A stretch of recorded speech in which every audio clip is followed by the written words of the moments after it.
और we are not discussing with the renal cell carcinoma. तो सबसे पहले हम नॉर्मल स्ट्रक्चर ही देख लेते हैं कि सबसे पहले तो आउटर तुम्हारा क्या होता है, कैप्सूल होता है ना, उसके अंदर अपन जैसे ही आते हैं तो तुम्हारा कॉर्टेक्स होता है। ये पूरा तुम्हारा क्या है, पिरामिड्स है, ठीक है। इसको अपन क्या बोलते हैं, मेडुलरी पिरामिड्स। तो मेडुलरी पिरामिड से जैसे ही अपन अंदर आते हैं अपन को क्या, कैलेक्स मिलता है, ठीक है, कैलेक्स मिलता है। कैलेक्स के बाद जो ये पूरा कॉन्फ्लुएंस एरिया कहलाता है, इसको अपन क्या बोलते हैं, रीनल पेल्विस। रीनल पेल्विस से जितनी भी तुम्हारी आउट गोइंग रहती हैं और इनकमिंग होती हैं, ठीक है, इनमें से तुम्हारी रीनल आर्टरी होती है, रीनल वेन होती है और अपनी क्या होती है, ये पूरा यूरेटर होती है ना, यूरेटर होता है। उसके बाद अपन आते हैं कि ये जो एरिया होता है ना, इसको अपन क्या बोलते हैं, रीनल साइनस बोलते हैं, ठीक है, रीनल साइनस। उसी को अपन अभी हिस्टोलॉजिकल डायग्राम में देखते हैं। तो ये अपना एरिया पूरा क्या कहलाता है, कॉर्टेक्स, ठीक है, ये पूरा एरिया कहलाता है कॉर्टेक्स। कॉर्टेक्स के बाद अपना पूरा ये एरिया कहलाता है मेडुला, ठीक है। मेडुला से अपना आगे जाता है तो पेपिली में वो एरिया कन्वर्ट हो जाता है। पेपिली के बाद और अंदर आते हैं अपन, पेपिली के बाद और अंदर आते हैं तो ये अपना ये पूरा हाइलम कराता है और यहाँ से अपना पूरा ये यूरेटर होता है, ठीक है। तो अब नॉर्मली अपन ब्लड सप्लाई की बात कर लेते हैं, है ना। तो ब्लड सप्लाई की बात कर लेते हैं तो सबसे पहले तो ये देखते हैं कि जो अपनी रीनल आर्टरी होती है ना, रीनल आर्टरी होती है। तो रीनल आर्टरी की बात करो, रीनल आर्टरी यहाँ से एंटर करती है, रीनल आर्टरी यहाँ से एंटर करी, उसके बाद ये इसमें डिवाइड होती है, ठीक है। इसमें डिवाइड होने के बाद इस वाली आर्टरी को या इस वाली आर्टरी को अपन क्या बोलते हैं, एंटीरियर इन्फीरियर सेगमेंटल आर्टरी, है ना, क्या, एंटीरियर इन्फीरियर सेगमेंटल आर्टरी। उसके बाद जो एंटीरियर इन्फीरियर सेगमेंटल आर्टरी ये डिवाइड होती है ना, इसको अपन क्या बोलते हैं कि ये इंटरलोबार, है ना, इंटरलोबार, क्योंकि तुम्हारा इंटरलोबार ये एक ये लोब है और अपना एक ये लोब है, तो दोनों लोब के बीच में जा रही है, तो इसलिए अपन क्या बोलते हैं इसको, इंटरलोबार एरिया। इंटरलोबार एरिया से इंटरलोबार आर्टरी जो होती है ना, वो डिवाइड होती है और कन्वर्ट होती है और बनाती क्या है अपने को, आर्क्यूएट आर्टरी। तो ये सारी अपनी कौन सी, आर्क्यूएट आर्टरी, है ना, ये अपनी क्या है, आर्क्यूएट, क्योंकि आर्क बना रही है ना, तो इसलिए अपन को क्या बोलते हैं इसको, आर्क्यूएट आर्टरी। आर्क्यूएट आर्टरी के बाद और अल्ट्रा स्ट्रक्चर अपन देखते हैं। तो अपन ने ये देखा कि ये पूरा अपना नॉर्मली ये पूरा क्या है, अपना पिरामिड है ना, ये पूरा अपना क्या है, पिरामिड है, ये पूरा पिरामिड है और ये पूरा अपना क्या है, कॉर्टेक्स, है ना, ये पूरा पिरामिड है और ये पूरा क्या है, कॉर्टेक्स है। तो ये रीनल कॉर्टेक्स है और ये अपना क्या है, रीनल पिरामिड्स है। तो अपन आर्टरी की बात कर लेते हैं। तो आर्टरी जो तुम्हारी होती है कौन सी, इंटरलोबार, है ना। अभी अपन ने देखा इंटरलोबार आर्टरी जो होती है और वेन जो होती है ये एंटर करती है ना। जैसे एंटर करती है, एंटर करने के बाद ये किस में कन्वर्ट होती है, आर्क्यूएट आर्टरी में, क्योंकि ये पूरा आर्क बनाती है, ठीक है। आर्क बनाने के बाद ये पूरा आर्टरी ऊपर जाती है, ऊपर जाने के बाद ये पूरा ये अपने इतने ये सारे क्या हैं, ग्लोमेरुलस, है ना। तो ग्लोमेरुलस बनाती हैं, ये सारे ग्लोमेरुलस हो जाते हैं, ग्लोमेरुलस में कन्वर्ट हो जाते हैं। उसके बाद ये सारे जिसमें कन्वर्ज होती हैं, ये पूरी अपनी क्या कहलाती है, ये कलेक्टिंग डक्ट कहलाती है, ठीक है। तो कलेक्टिंग डक्ट जो होती हैं ये ही अपने को जो मेडुलरी एरिया में वासा रेक्टा से अटैच होती हैं। तो वासा रेक्टा यदि अपने को जिस एरिया मिल रही हैं वो मैक्सिमम एरिया अपना क्या कहलाता है, मेडुलरी एरिया कहलाता है, ठीक है। तो ये अपनी क्या होती है, वासा रेक्टा होती हैं। ओके, यहाँ से अपनी पूरी यूरिन आती है, यहाँ से अपना तुम्हारा यूरिन पूरे ये जो फिल्टर एरिया है, ये तुम्हारा फिल्टर एरिया है, फिर इसको क्या बोलते हैं, क्रिब्रिफॉर्म एरिया है, यहाँ से अपनी यूरिन पूरी बाहर निकल जाती है। और अब हिस्टोलॉजिकल एग्जाम की बात करें, हिस्टोलॉजिकल एग्जामिनेशन, ये हिस्टोलॉजिकल पार्ट देखते हैं। तो सबसे पहले ये पूरा अपना कॉर्टेक्स है। तो कॉर्टेक्स में अपन को ये पता है कि ग्लोमेरुलस मिलता है ना, तो रीनल कॉर्पसेस अपने को वहीं मिलेंगे, इंटरलोबुलर वेन्स अपने को वहीं मिलेगी, है ना। उसके बाद मेडुलरी रे अपने को देखने को मिलती है। तो मेडुलरी रे होती क्या है एक्चुअली में, तो अपन ये देखते हैं कि मेडुलरी रे, तो ये अपना ये पूरा एरिया कहलाता है, मेडुला कहलाता है ना, ये पूरा एरिया कैसा मेडुला कहलाता है और ये पूरा एरिया अपने का कॉर्टेक्स कहलाता है। तो जो मेडुलरी एरिया होता है वो अंदर की तरह कन्वर्ज होता है, ठीक है, अंदर की तरह तुम्हारा मतलब इन्वेट करता है कॉर्टेक्स में। तो इस एरिया को अपन क्या बोलते हैं कि ये एरिया कौन सा है, मेडुलरी रे कहलाता है इसको, है ना। मेडुलरी रे के एरिया में कौन कौन सी चीज़ें होती हैं, तो अपने को ये पता है कि ये तुम्हारा पीसीटी है ना, ये तुम्हारा डीसीटी है और ये कलेक्टिंग डक्ट है। ये सारी चीज़ें अपने को देखने को मिल सकती हैं, मतलब मिलती हैं, है ना। तो ये तुम्हारा इंटरलोबुलर वेन हो गया। तो मेडुलरी रे अपन ने पढ़ लिया है ना। अब मेडुलरी रे के बाद अपन आते हैं, जैसे ही मेडुला में आना अपने चालू करते हैं, तो मेडुला में आना चालू करते हैं तो अपने को ये पता है कि आर्क्यूएट आर्टरी है ना, इसी जगह पर मिलती है, आर्क्यूएट वेन इसी जगह मिलती है ना। उसके बाद और अपन डीप की तरफ जाते हैं तो अपन को रीनल पेपिला देखने को मिल जाती है, ठीक है, कैलेक्स देखने को मिलता है, ये पूरा कैलेक्स है ना, ये रीनल पेपिला है, ये तुम्हारा रीनल है ना, रीनल पेपिला है। उसके बाद तुम्हारा ये पूरा पेल्विस है। उसके बाद जैसे ही अपन और अंदर करते हैं तो यूरेटर आ जाता है, ठीक है। तो अब अपन आते हैं रीनल कॉर्टेक्स की बात करते हैं। तो रीनल कॉर्टेक्स में अपने को ये पता चल गया कि रीनल कॉर्टेक्स में मेडुलरी अंदर आती है, जो कि मेडुला का ही पार्ट होते हैं, जो कि कहाँ कॉर्टेक्स में आता है। तो ये तुम्हारी पूरी मेडुलरी रे है, जिसमें कि अपन ने क्या क्या सारी डक्ट्स पढ़ ली है ना, जो भी पीसीटी डीसीटी की जो भी अपनी डक्ट पढ़ती है वो सारी पढ़ ली मैंने। उसके बाद तुम्हारी ये वेन होती है, ठीक है, वेन होती है, और तुम्हारी ये आर्टरी होती है, इंटरलोबुलर आर्टरी होती है। और अपने को कॉर्टेक्स में अपने को क्या देखने को मिलते हैं, ग्लोमेरुलर, है ना, ग्लोमेरुलर देखने को मिलते हैं, ठीक है। अब आते हैं तो ग्लोमेरुलर का और अपन अल्ट्रा स्ट्रक्चर देखने की बात कर रहे हैं। तो सबसे पहले अपन बाहर से अंदर की तरफ चल रहे हैं ना, तो ये अपना पेपिलरी इपिथेलियम होती है, ठीक है। तो तुम्हारा ये जो पूरी पेरीफेरल इपिथेलियम है, ये सारी तुम्हारी कौन सी है, पेरीफेरल इपिथेलियम कहलाती है, ठीक है। पेरीफेरल इपिथेलियम, इसको अपन क्या बोलते हैं, पैराइटल इपिथेलियम, ठीक है। पैराइटल इपिथेलियम की बात आता है, ये अपना पूरा कौन सा, ये पूरा एरिया कौन सा, मेसेंजियम है ना। तो मेसेंजियम के जो अपने को सेल्स मिलते हैं वो मेसेंजियल सेल्स के न्यूक्लियस अपने को देखने को मिलते हैं। उसके बाद अपन आते हैं कि ये पूरा अपना मेसेंजियम है, अपने बता दें, ठीक है, ये मेसेंजियम के न्यूक्लियस देखने को मिलते हैं। उसके बाद अपन आते हैं, ये पूरी कैपिलरी है, ठीक है, ये अपनी क्या है, कैपिलरी, तो इसको अपन क्या बोलते हैं, ग्लोमेरुलर कैपिलरी। और ये पतली पतली सी अपने को यहाँ पे ग्लोमेरुलर बेसमेंट मेम्ब्रेन देखने को मिल रही है, ठीक है। और अपने को यहाँ पे न्यूक्लियस देखने को मिल रहा है, जो कि तुम्हारा किसके न्यूक्लियस है, एंडोथेलियल सेल्स के न्यूक्लियस है। अब थोड़ी सा एफरेंट और इफरेंट आर्टेरियल के बारे में बात कर लें। तो अपन जैसे देखते हैं कि ये अपन को पता है कि ये क्या है, ग्लोमेरुलस है ना, ये पूरा ग्लोमेरुलस है। तो ग्लोमेरुलस में अपने को जो अंदर इंटर हो रहा है ना, इसको अपन क्या बोलते हैं, एफरेंट। और जो तुम्हारा बाहर निकल रहा है उसको अपन क्या बोल रहे हैं, इफरेंट। तो ये एफरेंट हो गई और तुम्हारी ये कौन सी हो गई, इफरेंट हो गई। तो ये अपने देख लिया है ना। नेक्स्ट आते हैं कि अपन नॉर्मली देखो, एक डीसीटी है ना, ये अपनी पीसीटी है। तो नॉर्मली अपन को दिख रहा है कि जो ल्यूमन ऑफ डीसीटी है ना, ये ज़्यादा है ना, ल्यूमन ऑफ डीसीटी ज़्यादा है in compare to the PCT. जो पीसीटी की ल्यूमन थोड़ी सी कम होती है। तो नॉर्मली अपन यदि डिफ्रेंशिएट करना चाहे तो नॉर्मली अपन देख रहे हैं कि जो तुम्हारा पीसीटी होता है उसमें ये अपने क्या होते हैं, ये सारे अपने ब्रश बॉर्डर होते हैं, जबकि डीसीटी में ऐसे कोई भी ब्रश बॉर्डर अपने को देखने को नहीं मिलते। नहीं, ल्यूमन नॉर्मली इसकी लार्ज होती है, जबकि इसकी तुम्हारी स्मॉल होती है। उसके बाद न्यूक्लियस, तुम्हारा न्यूक्लियस के क्रॉस सेक्शनल एरिया देखते हैं तो छोटा सा होता है किसमें, पीसीटी में, जबकि डीसीटी में तुम्हारा ज़्यादा होता है, ठीक। साइटोप्लाज्म इसका डार्क होता है पीसीटी का, और डीसीटी का तुम्हारा पेल होता है। तो नॉर्मली अपन देखते हैं कि यदि अपना ये पूरा क्या है, ग्लोमेरुलस है ना, ग्लोमेरुलस है।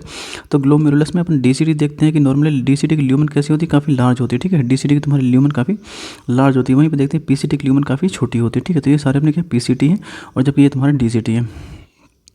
तो अब थोड़ी सा इस वाले स्ट्रक्चर की बात करते हैं। तो इसमें अपन देखते हैं कि अपना ये कौन सा एफरेंट वाला पार्ट है, और ये वाला इफरेंट वाला पार्ट है ना। तो एफरेंट वाले पार्ट से ये अपना जो पार्ट है ये डीसीटी का पार्ट है। डीसीटी के पार्ट से ही अब यदि अपन देखें तो यहाँ पे जो सेल्स होती हैं कौन सी होती हैं, ये सारी मैकुलर डेंसा है ना, ये मैकुलर डेंसा है, ये लेसिक सेल्स है, लेसी सेल्स है ना, और ये अपनी कौन सी सेल्स है, ये और ये दोनों लेसी सेल हैं। और ये तुम्हारी कौन सी, जेजी सेल है, जक्स्टा ग्लोमेरुलर सेल है। तो यहीं पे अपन ये देखते हैं, है ना। तो ये अपना क्या है, ये अपना मैकुलर डेंसा है ना, ये अपना डीसीटी है ना, ये पूरा अपना क्या ग्लोमेरुलस है, ठीक है। ये ग्लोमेरुलस, ये तुम्हारा मैकुलर डेंसा सेल्स है, ये तुम्हारी कौन सी है, लेसी सेल्स है, और ये तुम्हारी जक्स्टा ग्लोमेरुलर सेल्स होती है, ठीक है। और ये तुम्हारा एफरेंट आर्टेरियल है। ओके, अब आते हैं मेडुला। तो नॉर्मली कॉर्टेक्स में देखें, कॉर्टेक्स में अपने को कार्पसेल्स मिल रही है ना, कॉर्पसेल्स मिल रही हैं, या फिर ग्लोमेरुलस मिल रहा है। तो इससे अपन आइडेंटिफाई कर रहे हैं कि ये अपना क्या है, कॉर्टेक्स है। जबकि मेडुला में ऐसा होता है कि जो मेन आइडेंटिफाइंग फीचर है वो कौन सी होती है, वासा रेक्टा होती है, ठीक है। यदि वासा रेक्टा अपने को देखने को मिल रही है तो अपन मतलब ये बोलते हैं कि ये क्या है, अपना मेडुलरी वाला पार्ट है। तो ये अपनी कौन सी, ये कलेक्टिंग डक्ट है। ये अपन देख रहे हैं कि ये तुम्हारी थिक्स हैं, जबकि तुम्हारी ये वाली तुम्हारी थिन है। तो ये क्या हो गया, thin ascending limb of loop of Henle, और ये तुम्हारा क्या होगा, thick ascending limb of loop of Henle. ये तुम्हारे कलेक्टिंग ट्यूब्यूल्स है ना, कलेक्टिंग ट्यूब्यूल्स आगे चल के ही कलेक्टिंग डक्ट्स बनाती थी। कलेक्टिंग डक्ट्स है, ये कलेक्टिंग ट्यूब्यूल्स है, और ये वासा रेक्टा है। तो अपन यहाँ पे ये देखते हैं, ये पूरा थिन पार्ट है ना, तो thin ascending limb of loop of Henle, जबकि ये वाला कौन सा, thick ascending limb of loop of Henle. तो ये वाला तुम्हारा कौन सा, thick ascending limb of loop of Henle वाला है। और इसमें देखते हैं अपन, ये पूरे क्या है, ये पूरी क्या है, ये वासा रेक्टा है। वासा रेक्टा के बीच बीच में अपन ये देख रहे हैं ना कि इरिथ्रोसाइट देखने को मिली, जो तुम्हारी ब्राउन कलर में दिख रही है, ये सारी क्या है, इरिथ्रोसाइट। इससे अपन पता लगाते हैं कि अपन मेडुलरी पार्ट में है। तो अब कलेक्टिंग ट्यूब्यूल्स में देखते हैं अपन, तो इसमें इंटरकलेक्ट सेल्स देखने को मिलती हैं। उसके बाद ये पूरा अपना सपोर्टिंग टिश्यू मिलता है, और साथ में बेसमेंट मेम्ब्रेन देखने को मिलती है। जबकि कलेक्टिंग डक्ट में ये अपनी पूरी कलेक्टिंग डक्ट है ना, ये पूरी कलेक्टिंग डक्ट है, बीच में वासा रेक्टा वाली पार्ट एरिया अपने को देखने को मिलता है। तो अब नॉर्मली यदि अपन कट सेक्शन लेते हैं तो नॉर्मली किडनी के जो 8 सेक्शन लेते हैं, तो ये अपना पूरा क्या है, ट्यूमर है ना। ट्यूमर से पहला सेक्शन अपन ने पूरा मतलब कि कैप्सूल के साथ ले लिया, दूसरा तुम्हारा थोड़ी सा पार्ट अपने एड्रिनल ग्लैंड के साथ ले लिया, तीसरा तुम्हारा नॉर्मल टिश्यू के साथ, दूसरा तुम्हारा ये पेपिलरी के साथ, ये तुम्हारा कॉन्फ्लुएंस एरिया वाला पार्ट है पूरा, ठीक है। उसके बाद तुम्हारा छठवां लेते हैं, ये अपनी क्या है, रीनल आर्टरी है, जबकि तुम्हारी ये रीनल वेन है। तो रीनल वेन और रीनल आर्टरी से लेते हैं, और लास्ट सेगमेंट अपन कहाँ से लेते हैं, यूरेटर से निकाल लेते हैं। तो अब आते हैं नॉर्मली मेन पार्ट स्टार्ट होता है कि WHO classification of renal cell carcinoma है कैसा। तो अपन को याद रखना कौन कौन सी चीज़ें। तो देखो अपन को जो 4 वैरायटी मेन याद रखना है, ठीक है अपने को। तो क्लियर सेल्स हो गया, पेपिलरी हो गया, ऑन्कोसिटिक या ऑन्कोसिटिक एंड क्रोमोफोर रीनल ट्यूमर हो गए, और कलेक्टिंग डक्ट ट्यूमर हो गए, ठीक है। उसके बाद अपन आते हैं अदर रीनल ट्यूमर हो गए, और साथ में तुम्हारा 6, 7, 8 और मॉलिकुलर, मेटानेफ्रिक और मिक्स ट्यूमर होते हैं। नेक्स्ट होते हैं रीनल मेसेनकाइमल ट्यूमर, जिसमें एडल्ट और पीडियाट्रिक्स का होता है। उसके बाद एम्ब्रियोनल न्यूप्लाज्म ऑफ किडनी होता है, और मिसलेनियस रीनल ट्यूमर होते हैं। तो अपने को क्लियर में मतलब क्लियर चीज़ होती है ना। तो क्लियर में सारी चीज़ें अपने को देखो, ये पूरा क्लियर सेल्स दिख रही है ना, ये क्लियर सेल्स दिख रही है, मतलब clear cells carcinoma, renal cell carcinoma. उसके बाद हमारा ये पूरा अपने को क्या मिल रहा है, ये अपने को पेपिलरी है ना, पेपिलरी प्रोजेक्शन देखने को मिले, ये सारे पेपिलरी प्रोजेक्शन देखने को मिला, ठीक है। पेपिलरी प्रोजेक्शन तो पेपिलरी कार्सिनोमा। उसके बाद तुम्हारा यदि अपने को पेरिनिकुलर हेलो देखने को मिला, ठीक है, यदि पेरिनिकुलर हेलो देखने को मिला, ये पूरा पेरिनिकुलर हेलो देखने को मिलता है, तो अपन क्या बोलते हैं उसको कि वो अपना है ना क्रोमोफोर वाला कार्सिनोमा। उसके बाद कलेक्टिंग डक्ट वाला देखते हैं अपन। तो कलेक्टिंग डक्ट में और ये होता है कि कलेक्टिंग डक्ट में जो नॉर्मली होती है सेल्स की जो होम नेलिंग देखने को मिलती है, ठीक है। तो 4 अलग अलग पैटर्न होते हैं अपने। उसके बाद नेक्स्ट आते हैं। तो क्वेश्चन आता कैसा है इसमें कि classification of renal cell carcinoma, etiopathogenesis and the morphological of the renal cell carcinoma अपन को बताना है। तो पहले आते हैं थोड़ी सा और उसका एलिब्रेट करते हैं, जिसमें कि क्लियर सेल्स रीनल ट्यूमर में आते हैं। तो उसमें 2 पार्ट डिवाइड हो गए ना, एक तो होता है clear cells renal cell carcinoma, और दूसरा होता है multilocular cystic renal neoplasm of the low malignant potential. उसके बाद आता है पेपिलरी रीनल, जिसमें कि रीनल के साथ पेपिलरी एडिनोमा देखने को मिलता है, पेपिलरी रीनल सेल कार्सिनोमा होता है। ऑन्कोसिटिक एंड क्रोमोफोब में आते हैं, तो अपन को ऑन्कोसाइटोमा ऑफ किडनी देखने को मिलता है, क्रोमोफोब रीनल सेल कार्सिनोमा और other oncocytic tumour of the kidney देखने को मिलते हैं। कलेक्टिंग में आते हैं तो collecting duct carcinoma. Other renal में मिक्स पैटर्न मिलता है, एक तो क्लियर पैटर्न मिलता है और पेपिलरी और रीनल सेल कार्सिनोमा। उसके बाद म्यूसिनस ट्यूबुलर और स्पाइन है ना, स्पिंडल ट्यूबुलो और सिस्टिक मिलता है, acquired cystic associated renal cell carcinoma. उसके बाद इओसिनोफिलिक सॉलिड हो सकता है, रीनल सेल कार्सिनोमा हो सकता है, ठीक है। उसके बाद मॉलिकुलर की बात करें तो TFE एक होता है, TFE में तुम्हारा TFE3 होता है जिसमें रीअरेंजमेंट है, TFE-B होता है जिसमें कि अल्टर्ड होते हैं रीनल सेल कार्सिनोमा। एलॉग फॉर्म है, एलॉग होता है तुम्हारा जिसमें यदि एलॉग का म्यूटेशन हो, उसका फ्यूमरेट डिहाइड्रेटेज डिफिशिएंट हुआ या फिर सक्सिनेट डिहाइड्रेटेज डिफिशिएंट हुआ है ना, एल का रिएजेंट रीनल सेल कार्सिनोमा होता है, और SMARC B1 deficient renal cell carcinoma. Metanephric में आते हैं तो मेटानेफ्रिक एडिनोमा होता है, एडिनोफाइब्रोमा होता है, और स्टोमल ट्यूमर होते हैं। उसके बाद मिक्स्ड एपिथेलियल में आते हैं तो mixed epithelial and stromal tumour of kidney होते हैं, पीडियाट्रिक सिस्टिक नेफ्रोमा होता है। रीनल में आते हैं एडल्ट की बात करें और पीडियाट्रिक्स की बात है, पीडियाट्रिक्स में और एडल्ट की बात है तो एडल्ट में तुम्हारा क्लासिकल एंजियोमायोलाइपोमा, मतलब वेसल्स भी है, मायो भी, मसल्स भी है, और तुम्हारा लाइपोमा भी है, एंजियोमायोलाइपोमा। उसके बाद एपिथेलाइट सेल्स मिलेंगे, एंजियोमायोलाइपोमा। उसके बाद रीनल में हिमेंजियो मतलब हिमेंजियोब्लास्टोमा, ब्लड वेसल आ गया। उसके बाद जक्स्टाग्लोमुलर सेल ट्यूमर हो गया, और तुम्हारा हो गया renomedullary interstitial cell of the tumour हो गया। तो है ना। उसके बाद अपन आते हैं कि पीडियाट्रिक्स में आते हैं तो ossifying renal tumour of the identify congenital mesoblastic nephroma, rhabdoid tumour और clear cell sarcoma of the kidney होता है, ठीक है। उसके बाद एम्ब्रियोनल न्यूप्लाज्म में आते हैं तो जो एम्ब्रियोनल न्यूप्लाज्म के नेफ्रोब्लास्टिक ट्यूमर्स होते हैं उसमें नेफ्रोजेनिक क्या आता है, रेस्ट होता है ना, रेस्ट होता है। उसको सिस्टिक पार्शियली डिफरेंशिएटेड नेफ्रोब्लास्टोमा और मिसलेनियस रीनल सेल, जिसमें कि तुम्हारा जर्म सेल ट्यूमर आते हैं। तो रीनल सेल कार्सिनोमा की मेन इटियोलॉजी की बात करें, तंबाकू खाने से बहुत ज़्यादा होता है। कुछ जेनेटिक फैक्टर होते हैं जैसे VHL हो गया, हेरिडिटरी क्लियर सेल्स हो गई है ना, पेपिलरी, फ्यूमरेट हाइड्रेटेज, सक्सिनेट, क्रोमोफोम, ये सारे तुम्हारे होते हैं। सिस्टिक डिसीज ऑफ किडनी हो सकते हैं ना। अदर रिस्क फैक्टर कौन से हो सकते हैं, जैसे एस्बेस्टोस का एक्सपोजर, OCP हो गया, ट्यूबरकुलोसिस स्क्लेरोसिस, एनाल्जेसिक नेफ्रोपैथी या फिर स्मोकिंग हो गई। तो पैथोलॉजी की बात करें तो सबसे पहले अपन को ये ध्यान रखना है किडनी जो है, जो रीनल सेल कार्सिनोमा है ना, तो रीनल सेल कार्सिनोमा जो है अपर पोल में यूनिलैटरल देखने को मिलता है और सोलिटरी होता है। तो ये चीज़ें याद रखना। साथ में कैसा होता है, गोल्डन और येलो सर्कमस्क्राइब्ड होता है। तो commonly arising from the pole of the kidney है ना, मतलब पोल से अराइज होता है, सोलिटरी होता है, यूनिलैटरल ट्यूमर होता है, ठीक है। अपर पोल मान के चलो गोल्डन येलो कलर का और सर्कमस्क्राइब्ड होता है। तो पेपिलरी यदि ट्यूमर तो उसमें अपने को क्या मिलेगा, मल्टीफोकल पेपिलरी देखने को मिल जाते हैं। तो नॉर्मली क्या होता है, यूनिलैटरल ही होता है, लेकिन 1% के केस में तुम्हारा बाईलैटरल भी देखने को मिल सकता है। ऑन कट की बात करें तो इसमें मेन तुमने को क्या इस्चीमिक नेक्रोसिस एरिया देखने को मिलते हैं, सिस्टिक चेंज देखने को मिलते हैं, हेमरेज मिलते हैं, फोकाई ऑफ हेमरेज, और तुम्हारा नॉर्मली इसमें क्या होता है, frequent presentation of tumour thrombus देखने को मिलता है, बहुत इंपॉर्टेंट है। इन द रीनल वेन में, रीनल वेन में तुमको क्या देखने को मिलता है, थ्रोम्बस देखने को मिलता है, जो कि थ्रोम्बस एक्सटेंड होता है वेना कावा तक एक्सटेंड कर सकता है। तो मतलब यहाँ से तुम्हारा एक्सटेंड कर सकता है वेना कावा है ना, जो यहाँ इंफीरियर वेना कावा यहाँ पे जाके देखने को मिल सकता है। तो ये अपना पूरा एरिया है जिसमें कि अपर पोल हेमरेज और इस्चेमिक नेक्रोसिस देखने को मिल रही। तो अब अपन आते हैं क्लियर कार्सिनोमा और पेपिलरी, है ना, पेपिलरी सेल कार्सिनोमा। तो ओरिजिन अपन कहाँ से होती है, पीसीटी से होती है। इसकी तुम्हारा क्या होता है, डीसीटी से होती है, ठीक है। उसके बाद तुम्हारा जीन म्यूटेशन, इसमें क्या वीएचएल मिलता है, जबकि इसमें मेड जीन का म्यूटेशन मिलता है। क्रोमोसोम इसमें 3 म्यूटेशन होते हैं, इसमें 7-17 और लॉस ऑफ माइक्रोसोम। माइक्रोस्कोपी की बात करें तो नॉर्मल इसमें पैटर्न बहुत सारे मिल सकते हैं, क्लियर में नेस्टेड मिल सकते हैं, ट्यूब्यूल एल्वुलर पैटर्न, और तुम्हारा कॉम्प्लेक्स वेस्कुलर नेटवर्क मिल सकता है अपने को। साथ में इसमें ट्यूमर सेल किससे, क्लियर साइटोप्लाज्म अपने बताते हैं क्यों होता है, क्योंकि ग्लाइकोजन के कारण होता है और लिपिड की वजह से होता है। तो ट्यूमर ग्रेड तुम्हारा नॉर्मल ट्यूमर को ग्रेड कर सकते हैं मेनली उसकी साइटोमॉर्फोलॉजिकल के बेस पर। आईएचसी की बात करें तो इसमें CAIX है ना, AMACR और तुम्हारा विमेंटेन पॉजिटिव होता है। पेपिलरी की बात करें तो पेपिलरी में तुम्हारा क्या होता है, पेपिलरी मिलती है ना, ट्यूबुलर आर्किटेक्चर देखने को मिलता है, और जो ट्यूब्यूल्स होते हैं तुम्हारा क्या सिंगल लेयर से ट्यूमर सेल से और स्कैंटी बेसिकली साइटोप्लाज्म होता है। और इसमें न्यूक्लियर गेट कैसी होती है, तो नॉर्मली इसमें जो पेपिलरी कोर होता है उसमें अपने को क्या देखने को मिलता है, फोमी मैक्रोफेज है ना, सेमोमोबाडी और लो ग्रेड ट्यूमर देखने को मिलता है। अपन यहाँ पे देख रहे हैं कि जैसे नॉर्मली यदि ये तुम्हारा पेपिलरी है ना, तो पेपिलरी की बात करें तो ये पूरा पेपिलरी का एक कोर हो गया है ना, कोर हो गया, कोर में जिसमें कि अपने को क्या देखने को मिलता है, ये सारी फोमी मैक्रोफेज होती है, ठीक है। और सेल तुम्हारी कैसी होती है, क्यूबॉइडल लाइनिंग होती है इसकी। तो कुछ पैटर्न होता है जो सॉलिड और बाइफेजिक पैटर्न भी देखने को मिल सकता है, जिसमें कि अपने को इओसिनोफिलिक साइटोप्लाज्म मिलता है, ठीक है, हाई न्यूक्लियर ग्रेड देखने को मिल सकती है। ओके, आईएचसी लगा तो AMACR और साइटोक्राइटिन 7 और CD10 अपने को पॉजिटिव मिलता है। तो ओवरऑल अपन देख रहे हैं कि तो हमारा क्लियर में क्लियर सेल्स देखने को मिलती है और तुम्हारा पेपिलरी में पेपिलरी प्रोजेक्शन देखने को मिलते हैं। तो अपन ने ये बता दिया है ना कि ये पूरा क्लियर सेल्स का, जिसमें कि अपन को क्लियर सेल्स मिलती क्यों, क्योंकि तुम्हारा एक ग्लाइकोजन और लिपिड की वजह से हो सकता है। दूसरा तुम्हारा होता है इसमें कि अपने को यदि डीसीटी की बात करें, तुम्हारा डीसीटी में प्रेजेंट ट्यूमर जैसे जो कि पेपिलरी है, तो पेपिलरी में अपने को पूरा पेपिलरी प्रोजेक्शन देखने को मिलता है ना, पेपिलरी प्रोजेक्शन देखने को मिलता है जहाँ कहाँ कहीं पे अपने को फोमी मैक्रोफेज है ना, फोमी मैक्रोफेज अपने को देखने को मिलती हैं। तो अब आते हैं अपन अदर वैरायटी कौन सी होती है, क्रोमोफोर वैरायटी।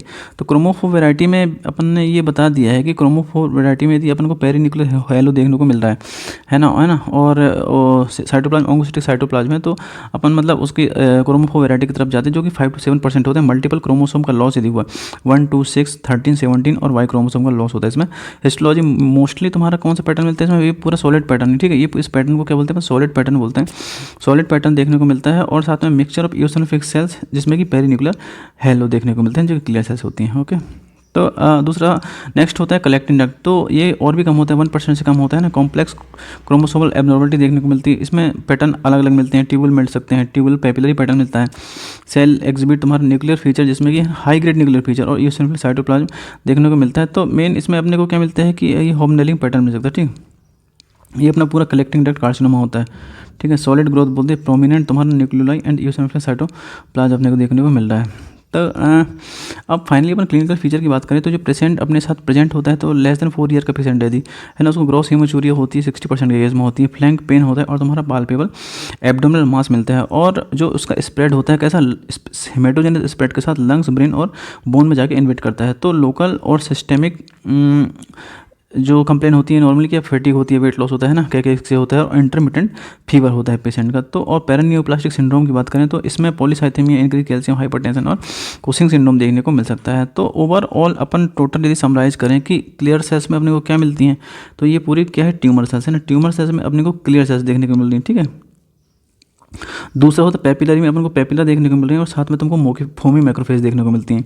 उसके बाद पेरीन्यूक्लियर हेलो यदि देखने को मिल रहा है तो क्रोमोफोर वैरायटी में, ठीक है। ये अपने पूरा अपने को क्या पेरीन्यूक्लियर हेलो देखने को मिलता है। और यदि तुम्हारा हॉबनेलिंग पैटर्न मिल रहा है ना, हॉबनेलिंग पैटर्न मिल रहा है, तो अपन कहाँ जाते हैं, collecting duct renal cell carcinoma की तरफ चले जाते हैं। तो अब ओवरऑल स्टेजिंग जो होती है, तो स्टेज में लेस देन 7 सेंटीमीटर होता है, स्टेज 2 में मोर देन 7 सेंटीमीटर होता है, और तुम्हारा स्टेज 3 में जीरोटा फेसिया इन्वॉल्व और पूरा ये वेन में इन्वॉल्व होते हैं, जबकि स्टेज 4 में पूरा अदर जगह मैट्रिक्स का पहुंच जाता है। Okay, thank you.